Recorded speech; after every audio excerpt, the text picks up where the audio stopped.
Following diplomatic contacts between Israel and Turkey, President Recep Tayyip Erdogan reacted strongly to this situation by stating that Israel was undermining stability in Syria. Speaking at the Antalya Diplomacy Forum, Erdogan emphasized that Turkey would not allow Syria to be dragged into chaos again. Erdogan stated that Syria's territorial integrity must be protected and said Turkey will not accept Syria being dragged into a new spiral of instability. Indirectly criticizing Israel, Erdogan implied that the Tel Aviv administration was trying to sabotage the new order in the region by referring to the December 8th uprising. The statements also caught the attention of Russian Foreign Minister Sergei Lavrov and Syrian interim President Ahmed al-Shara, who attended the forum in Antalya. It was reported that al-Shara and Erdogan had a brief meeting as part of the event.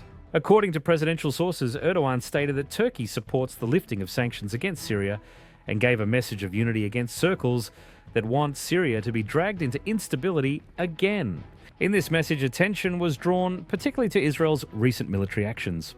In recent days, the Israeli army carried out airstrikes on 3 separate military bases in Syrian territory.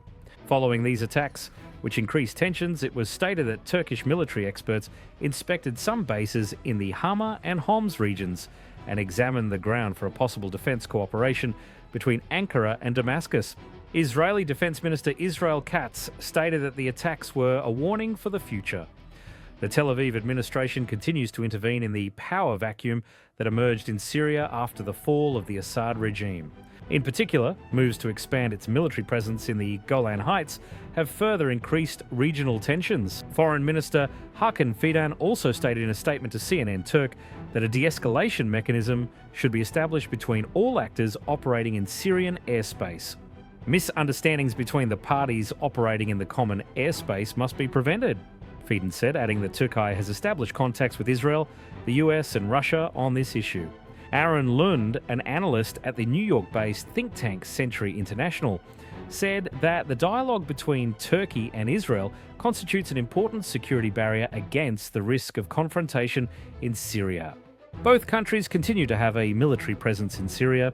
Therefore, there is a risk that wrong steps could lead to a chain reaction of conflict, he commented. Following the recent contacts with the Netanyahu government, the parties reached an agreement in the talks held in Azerbaijan to continue the dialogue. Although there have been deep disagreements in the past, the current picture shows that both sides prioritize remaining on the grounds of dialogue rather than conflict.